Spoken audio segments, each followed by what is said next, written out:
Bonjour à tous, c'est Sirdek. Je vous souhaite la bienvenue sur ma chaîne.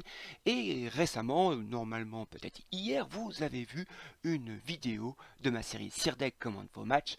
Un très beau match de Jin, un membre de ma légion, où sa team saignement a été mis à l'honneur.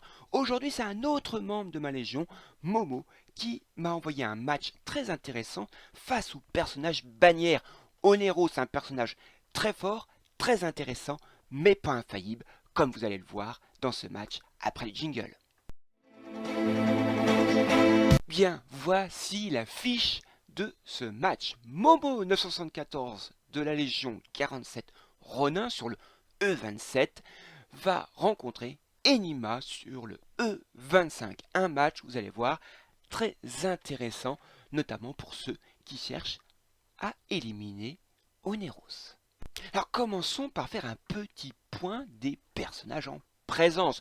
Du côté de Momo, on a une Athéna qui va porter ses cristaux et son côté DPS où elle est capable d'exécuter un personnage quand il arrive sous un pourcentage de PV. Vous allez voir, cette capacité va être très présente ici. On a un Chion surplis qui va pouvoir tanker et protéger un personnage avec son bouclier. Le Thanatos, DPS qu'on ne présente plus, avec son œil qui fait des dégâts énormes. Un Shurigo de Close qu'on a trop vite enterré, puisqu'on dit que j'ai une canon et le counter absolu de Shurigo de Close, et ben voilà, il est bien présent et protégera avec ses boucliers Thanatos. Et de l'autre côté, eh bien l'autre tank de cette team, Aldébaran GC, qui va pouvoir notamment expulser une âme aussi et éliminer un personnage qui est trop gênant. Et enfin, le dernier personnage qui va être là pour tanker, un Sean Hades aussi qui pourra doubler un personnage s'il faut. En face, Enima a une équipe aussi avec une Athéna, RC. On a un Hypnos très intéressant, multi-compétences, qui peut healer, qui peut ralentir ou qui peut faire des dégâts. On a un champ surplis. On a un Hades RC, oui, c'est un personnage qu'on ne voit pas souvent. On va pouvoir le revoir dans ce match-là avec ses capacités, avec son éclipse, qui peut faire pas mal de dégâts, mais aussi sa capacité à faire revenir des personnages décédés. On a le Oneros qu'on va regarder ici. Et enfin, on a aussi un Shonades. Eh bien, regardons ce match ensemble.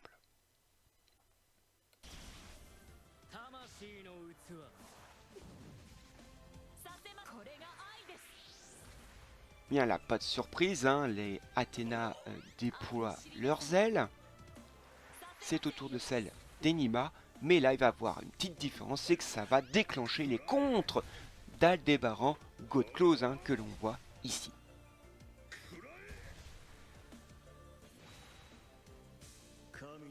Alors le Hypnos va lancer quoi comme capacité? Eh bien, ruine, c'est-à-dire de faire des dégâts sur les personnages qui vont avoir une marque.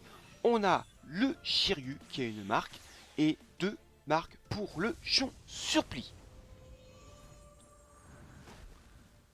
Là, Enima fait le choix de cacher avec l'Aphrodite le Hypnos.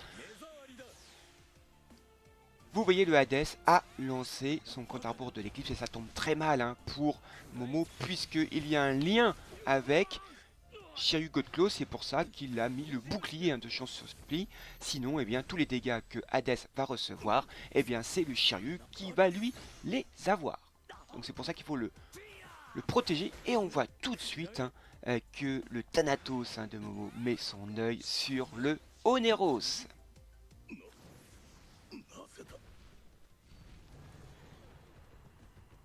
Alors pour être sûr, vous voyez, pour être sûr que le Oneros va vite quitter le terrain de bataille, eh bien Momo fait le choix d'expulser l'âme de Oneros.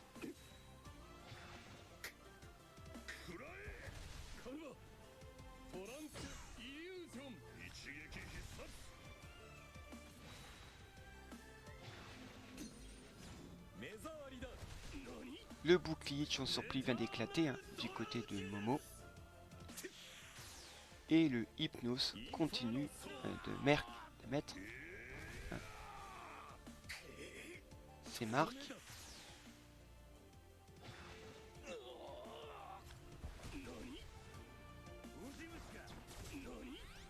Et on essaye de faire éclater ce bouclier sur le Oneros. Attention, l'AOE part de Thanatos. Et ça fait pas mal de dégâts. Regardez, la Athéna d'Enima, elle est déjà exécutable. Également pour le Oneros. Donc là, un grand éventail de choix. Ça y est, le Oneros s'est transformé. Mais attention, il lance son AOE qui fait quelques bons dégâts. Et voilà, terminé pour le Oneros. Le Thanatos, comme l'a dit Momo, il le remet à l'ordre. Il rappelle qui est le dieu supérieur ici. Oneros est parti voir les enfers.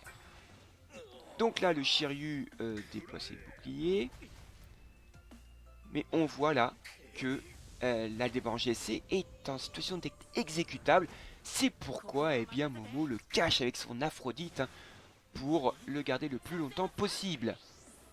Et la Athéna, voilà, la Athéna d'Enima est exécutée par la Athéna de Momo. 2 personnages en moins pour Enima. C'est très compliqué maintenant. Momo a bien le match en main. Enima protège avec son champ surplis, protège le Hypnos. Et ça y est, l'éclipse peut apparaître. Une petite AOE qui fait pas beaucoup de dégâts. Mais là, il lance pas son éclipse. Il lance une attaque sur le Shiryu. Et le Shiryu qui fait beaucoup de contre sur le Hades. Mais là, ça n'a pas beaucoup d'intérêt puisque il a un lien avec Hades. Donc Momo fait son œil Thanatos sur le Hypnos maintenant. Les contres du Shiryu fait quelques dégâts. Mais vous voyez, hein, c'est le Shun Hades qui tank beaucoup. Il met une marque de dragon sur le champ surplis. Là maintenant, avec le Aldebaran GSC, il expulse l'âme de Hypnos. Il veut éliminer le Hypnos. Il y a des contres d'ailleurs. Et d'ailleurs, vous voyez, le Hypnos est déjà en situation d'exécutable.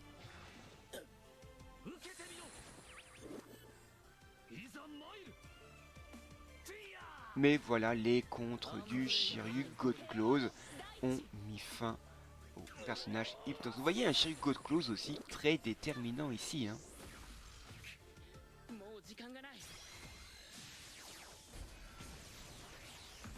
Une grosse attaque du champ surplis sur le Thanatos. Et ça fait pas beaucoup de dégâts. Hein. Il tank très bien ce Thanatos grâce évidemment au Shiryu God Close.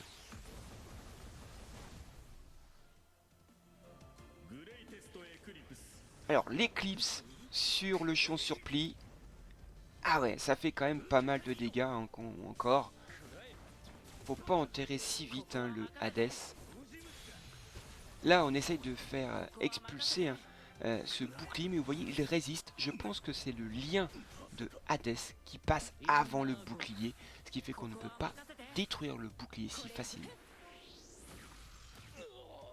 Une attaque de l'Athéna, maintenant le champ surplis est exécutable. Alors, est-ce qu'il va rester exécutable jusqu'au tour de Athéna? Ça, on va le voir. Il y a quand même pas mal de personnages à passer avant. On protège toujours hein, le Shiryu God Close. Et là, le Hades va essayer d'éliminer l'Aldebaran GSC qui tank très bien encore. L'AOE,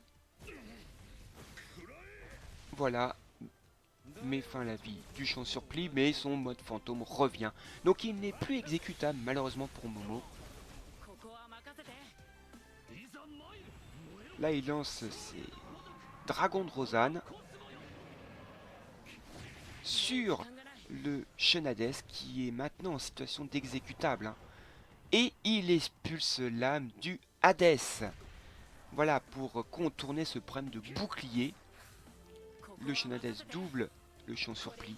Mais voilà, la Athéna de Momo exécute le Shunades. Voilà, gros match de la Athéna également. Une attaque du champ surplis sur l'Aldébaran GC. Il tank encore très très bien. Deuxième attaque sur le Shunades. Et là, à force, hein, il aspire hein, de l'attaque et il tue le Shunades de Momo, mais disparaît. Maintenant, il ne reste plus que le Hades qui a son âme expulsée. Donc, il n'est plus protégé entre guillemets par le lien maintenant. Et même le lien a disparu. Voilà, maintenant le et l'œil du Thanatos met fin au combat. Très beau match de Momo 974 face à Enima. Hein, vous voyez, deux joueurs de même niveau, hein, Immortal 4, tous les deux. Et vous voyez que Enima ayant beaucoup hein, de dieux dans son équipe, Athéna, Hypnos, Hadès, Oneros, ça n'a pas suffi. On a vu un gros match de tous les personnages, hein, un peu de l'équipe de Momo a été mis en valeur. On a vu le Thanatos hein, qui a éliminé le Oneros et le Hadès. On a vu la Athéna qui a exécuté, elle, la Athéna de Enima et le Shunades. On a Shrikotlos qui a fait des comptes, qui a bien protégé, et le Aldébaran GC qui a expulsé l'âme hein, des personnages comme Hadès. Ça permettait de surpasser le bouclier de champ surplis, et le Shunades a bien tanké tout ça. Si vous aussi, vous voulez que je commente vos matchs et que je les mette sur ma chaîne, vous trouvez dans la description le lien de ma première vidéo sur la série qui explique quelles sont les différentes manières d'envoyer vos vidéos de vos matchs. Voilà, et après, eh bien, vous retrouverez ce match sur mon Discord qui apparaît grâce au montage sous vos yeux. Dans la section Sanseiya Awakening, vous avez le 3e salon. Sirdek commente vos matchs. Vous verrez tous les matchs que j'ai commentés et qui montrent des fois des équipes non méta mais très intéressantes, et des fois des personnages méta et des équipes méta pour mieux les prendre en main. Et donc vous voyez le premier match que j'ai commenté, c'était celui de Vega avec la toute puissance d'Athéna, une Athéna qu'on a encore vue à son honneur ici dans le match de Momo, et jusqu'au dernier en date, hein, celui de Jin avec son équipe Saignement. Voilà, la vidéo est terminée. N'oubliez pas de mettre un petit commentaire hein, sur la chaîne YouTube ou de me rejoindre sur mon Discord dont le lien est dans la description. Il ne me reste plus qu'à vous souhaiter un bon match, amusez-vous bien et à la prochaine fois. Allez, salut!